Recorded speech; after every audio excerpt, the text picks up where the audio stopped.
I'm not in the center, but good enough. Hi, guys. Thanks so much for joining me again today. I'm Judy, and we're continuing our series on building confidence and resilience in children. Today, we're on to session 4. Why do kids quit so fast? Why do they give up? Why do they say, I can't do that? That's not in my blood. That's not something I know how to do. This is too hard. I quit. Why do they do that? Why do kids say it's too hard and that they quit?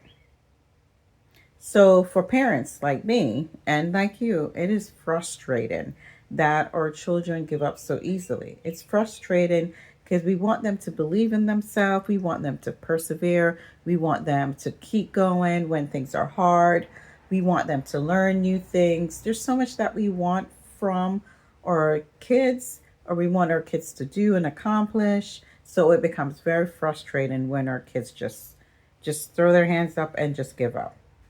Keep in mind, it's there's something that we need to remember. One, we need to remember that perseverance and persistence, these are things that are taught. Kids are not born with these traits, right? They're not born to get up and just continue going after they fall down. They don't know. And so our reaction, which is number 2, our reaction to when they fall or when they have a difficult time or when they're struggling, our reaction to struggle, either our own struggle or their struggle, or how we react teaches children, teaches our kids how they react as well. So we're teaching them without actually sitting down and teaching them. They're watching what we're doing and they're learning to give up. We're teaching them to give up. We're teaching them that it's okay to quit without realizing it. So that's where a lot of what our children do is from what they see us do or hear us say. So that's what happened. Our kids learn to persevere based on how we persevere and how our reactions are towards them. So kids may end up avoiding challenges or avoiding struggles, or they feel that challenges and struggle means they're failing, right? They feel that based on our reaction to when they struggle, what we say, how we react, they feel as if it's failure and they do not want to disappoint their parents. Children do not want to disappoint their parents. And so when they fail, or when they try and then they fail, they don't want to keep trying. And that's where it comes into play when they say they give up. And it's a continuous cycle. Every minute they're changing their minds and they're doing something else. And they're doing something else because they don't want to get to the point where they are failing. So remember we talked about Carol Dweck's research on fixed and growth mindset. So these are things that you're going to realize how much having a fixed mindset versus a growth mindset really impact your life and impact your life of your children. So picture a child who's learning to ride a bike, right? And a child who's learning to ride a bike who has a fixed mindset about doing any kind of outdoor activity or being outside. Maybe they're not fixed when it comes to technology or something like that because they've done it so much that they have gotten so good at it so they almost don't struggle or don't struggle long enough to give up, right? But when they go outside to play a sport or to learn to ride a bike, they struggle, so they give up. They're like, I'm just not good at doing anything outside. I'm not good at sports. I'm not good at any of these kind of activities. I'm just going to stay home and I'm going to play video games. Or they may even turn out to do other things on the computer that are positive. Maybe they learn how to code. Maybe they learn how to do animation. all good things, right? But they don't learn how to ride a bike because they feel like they're struggling. And once they struggle, they give up. So that's what happened. And picture another kid, kid two, kid two gets out there and they fall, they scrape up their knee, they cut themselves, they get bruised, they hurt themselves trying to ride a bike, but they decided that they're not going to quit. Summer is coming. Summer is coming, and I need to learn how to ride a bike. And they have that same perseverance, that same tenacity when it comes to other sports or even in tech, even in schoolwork, in all areas of their life, they have that similar tenacity. Well, part of the reason is how a parent responds to that same child when they struggle, right? That parent is reminding them, yes, remember you're struggling, but you are learning. You're struggling, but you're going to get better. All right? We're not saying how long it's going to take because who knows? Who knows how long it's going to take? But we're saying that you keep going and you will finally get to that point. You will develop a skill. So one thing that you could do to help children understand growth is this one thing that a lot of households do. We have these growth charts at home.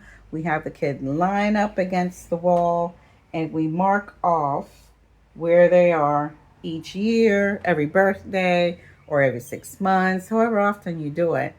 Well, in that activity, you're physically showing the child that you are growing. Growth happens when you eat healthy, when you get a little exercise, and just biology growth happens. Well, similarly, we can say, hey, your brain grows whenever you persevere, whenever you struggle, whenever you beat a challenge or meet a challenge, your brain also grows. So each year that you're growing in height, your brain is growing in matter, it's growing in its ability to understand, it's growing in its ability to complete tasks, to learn new things, right? And so we have to stretch your brain. And that struggle is stretching your brain, right? And we don't want kids to not understand that growth is important and understand that struggle and perseverance just means that you are growing. Because if you're not struggling, you're not growing. There's nothing new's happening. You're not learning anything new. You're just, you know, moseying around, right? So that's why new subjects at school can be difficult. We want to remind them you're learning something new. You may not get it right away. It may take months for you to get it, but just keep at it.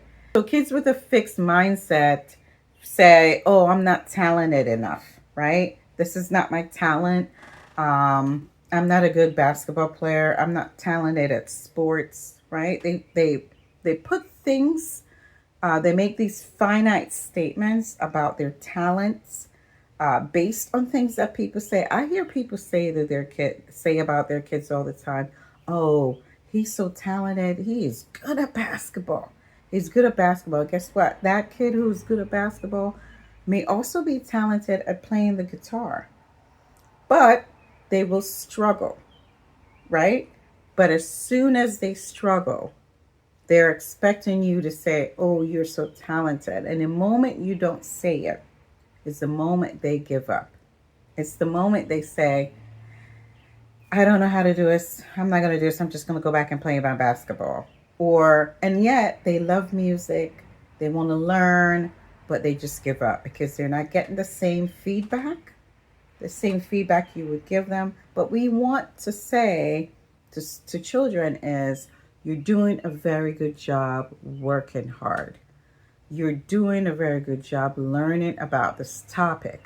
You are practicing, right? The more you practice, Michael Jordan was always practicing. Anyone will tell you, or he has said multiple times, and people who have been around him when he was younger says how much he practiced shooting the basketball. He missed more than he made, and yet he kept going, and he became one of the greatest that ever played the game. So we want to have our kids keep going. We want to instill that in them. We have the next Michael Jordan out there. So we need to instill in them to keep going, to keep taking that shot. So, one of the ways we accidentally, as parents, you, we, accidentally reinforce a fixed mindset is when we constantly focus on outcomes, right? And natural, this thing about natural talent. Oh, he's naturally talented at basketball, or he's naturally talented at chemistry or math or science, right? We focus on that so much that children, like I mentioned prior, do not want to disappoint their parents. So when they get to that area where they are struggling, that's when they give up because they just want to stick to those things that they've practiced so much and recognize that things are easier for them in certain ways. And so they stick to just that, and anything that brings on any kind of struggle, they give up. And like I mentioned before, we want to say, you may not be good yet, right? You may not be a starting basketball player yet. You may not be winning. You may not be the winner yet. But what have you learned from losing, and how are you going to build upon those skills? You're going to constantly be pushing forth and persevere through the difficulty. So our call to action is to remind our children that growth is constantly happening. And when we struggle, we are learning. Our brain is developing, and you may not be yet, but you are building those skills and you are developing those skills. So ask your child what is something that they don't know how to do that they want to learn how to do, and come up with a plan. Come up with a plan and how to get there. Thank you so much for joining Burnwell TV today, and I will see you in the next one. Bye.